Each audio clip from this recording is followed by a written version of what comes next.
All right, welcome back to Problem Solver Politics. I am your host, Cardon with Cody the Oracle. Hey, everyone. How you doing tonight? And today we got a big question. Why is the media so afraid of Andrew Yang? Cody and I have been sitting here for the past couple of months trying to analyze every policy proposal of Andrew Yang and many of the other prominent candidates on the Democrat side. So we've been devouring every piece of media that we can get our eyes and our ears on. And we have been dupified, stupefied, and just generally bamboozled as to what the media's problem is in both representing and understanding Andrew Yang. We don't think it's that hard to understand. There are people that are both capitalist and compassionate at the same time, and it's not that hard to represent that kind of person correctly. My grandfather is that way. I believe I'm that way. I believe most people are. Dude, I would say fiscally conservative and socially liberal is one of the most popular political stances to have. I know, yet piece after piece. I'm not even a registered Democrat here, and I feel bad for the guy. It reminds me of We the Internet TV when they made that hilarious sketch comedy piece about Stop Making Me Defend Donald Trump. That just people were misrepresenting Donald Trump so badly that even him as a Democrat, just to at least correct the record, would try and correct their misrepresentations. And then they call him a Trump supporter. And then it would create this big old hullabaloo. Here I am. I'm not even a registered Democrat. And I feel it necessary to correct the New York Times and the Washington Post, correct these papers of record as to their misrepresentations of Andrew Yang. It's actually gotten to the point of frustration, Cody. Well, it is. I mean, one thing I want to share really quickly, and this is a long-standing thing. For whatever reason in particular, MSNBC has hosted Andrew Yang multiple times, but for whatever reason, and there's some swearing in here, I'm not going to read it all, but basically, people are saying that MSNBC went out of their way to create a graphic with the 20 candidates that are going to be in the debates, but they went out of their way to remove Andrew Yang and include someone who's not going to be in the debates. And it really makes, and this is MSNBC, time and time again, when they're talking about the top Democratic candidates, would leave Andrew Yang out almost exclusively. And it's very interesting to see, and I believe, correct me if I'm wrong, but I believe CNN and Fox News, as well as C-SPAN, were barred from broadcasting live from the upcoming Democratic debates.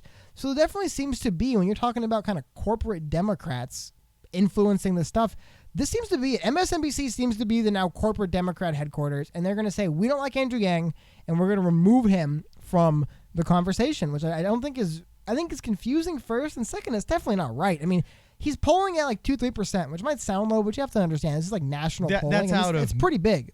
That's coming from nowhere. His support's insane when you look at it that way. His support is insane.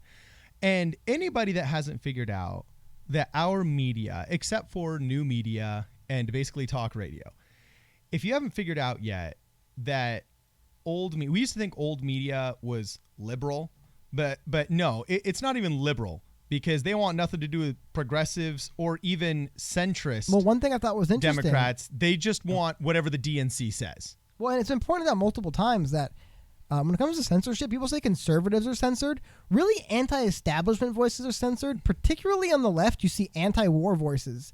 Anti-war platforms and publications and channels routinely censored. As long as people say it's a conservative bias, it's really this anti-establishment bias where if you're not for the establishment, they remove you. Even if you are a hardcore left Democrat, if you don't support wars and foreign intervention, look at Tulsi Gabbard. She's getting a similar treatment than Yang is, where they demonize her. They bring up everything in her past they possibly can and make her sound like the worst person ever. Yeah. And what's the one thing she has that really kind of sells that? She's anti-war. She's very much anti-interventionist. Those people. And you can't really be anti-Trump and be anti-war right now because Trump's refusing to go to war with Iran. All the Democrats want him to kill 150 people because Iran shot down a drone. And he's saying, no, I'm not going to go to war over an unmanned drone. Yeah, well, also, and he's also the one that was saying, we've been in the Middle East for far too long. So, I mean, it's crazy. Only Donald Trump could bring Jimmy Dore, okay, and Tucker Carlson together. Yet here these guys are all simpatico. So anyway, we're going to move on, and I'm going to show my favorite piece that really to me emphasizes how the mainstream media is, I don't see how it could not be anything other than willfully misrepresenting Andrew Yang. Your example, Cody, was this graphic. Am I correct? Yeah, well, just the idea that time and time again, MSNBC has gone out of their way to not include Andrew Yang with the other candidates.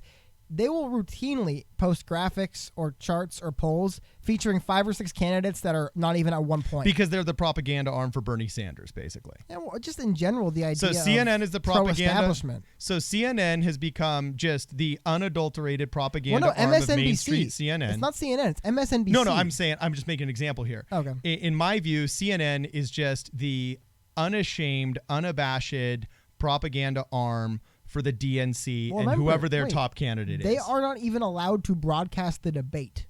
So keep that in mind. CNN? Yes, CNN. Oh, no, I'm just saying looking at their programming and all the articles they write and all the opinion pieces they make. Again, I wonder how long they'll continue for. Okay, that's true. So CNN's just in the bag with the mainstream DNC, and then MSNBC is just the propaganda arm for Bernie Sanders right now and AOC.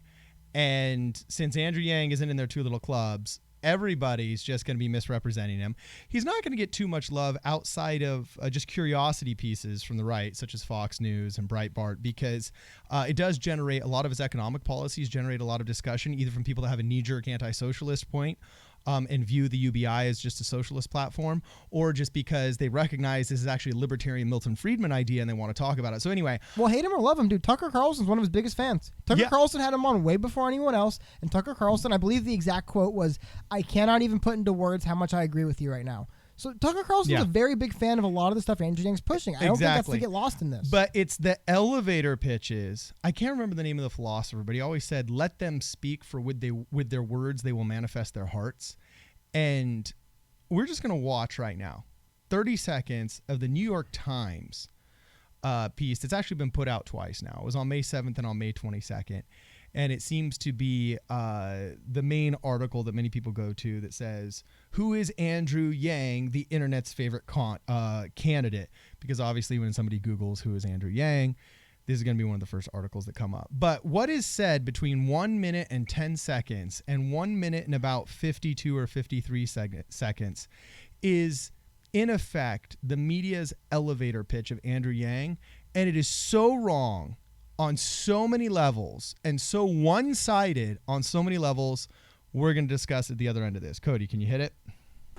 Yang says this will ease the pain caused by the robot apocalypse as more jobs become automated. He's talking about UBI. His internet army, known as the Yang Gang, Where's the money? Where's the money?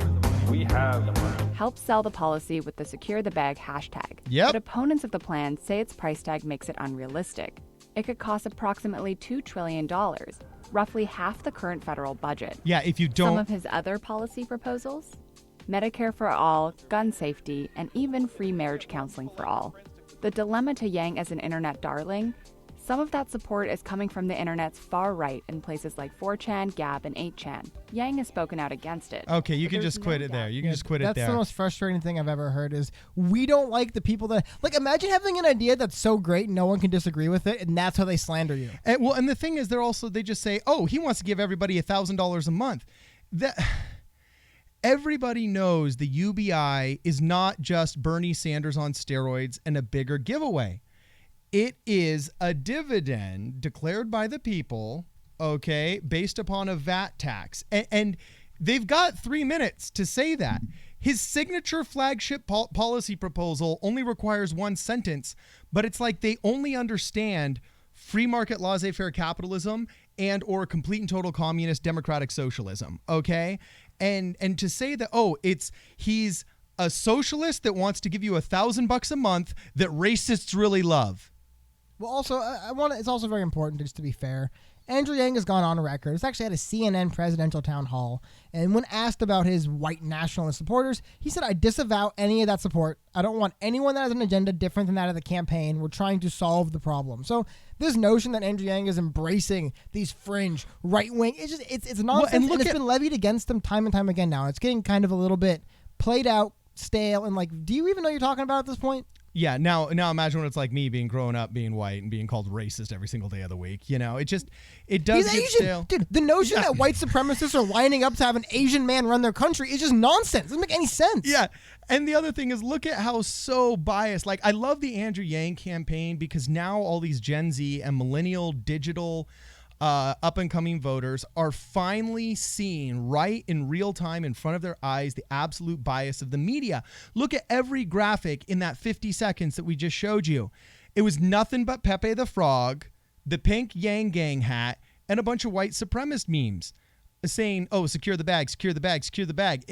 It's an absolute misrepresentation that is laughable if you just watch one of many of his interviews. You can't come out of the Breakfast Club interview with Andrew Yang that he did 6 months ago and have any conceptual idea that he's a white supremacist. And by the way, this white supremacy thing is just a debunked theory now that needs to go away. Pew Research has done so many studies analyzing people's views on racism over the years. And there's actually more people now that believe the conspiracy theory that Elvis is still alive than actually believe they are superior in any way due to the color of the pigment in their skin.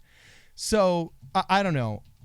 To me, I'm looking at this and I'm just thinking, at best they misrepresent him. Let's go to this WashingtonPost.com article. It's the last one that we'll pull up.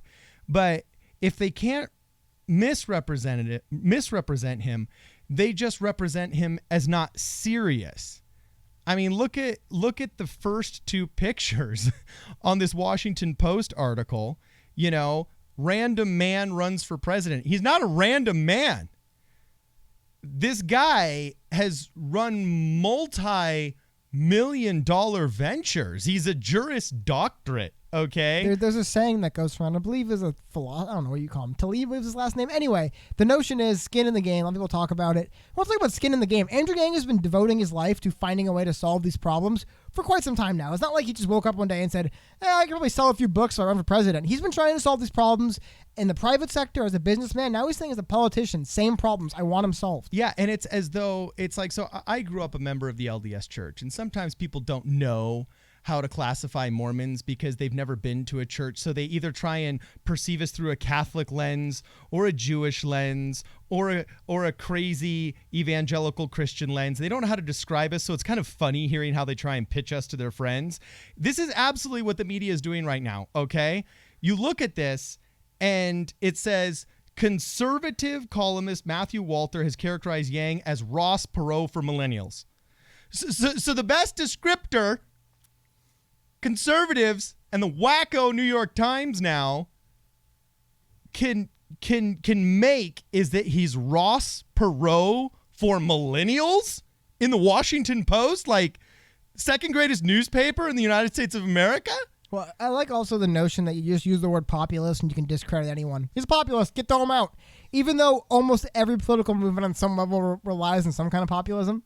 You know? Yeah. So honestly, I really feel like some of the only, I can't say unbiased because nobody's unbiased, but I really feel some of the only fair shakes that Andrew Yang is getting is honestly in new media and in shows like this. So anyway, we want to hear what you guys think about this. We want to hear what you guys think about the representation of Andrew Yang in the media.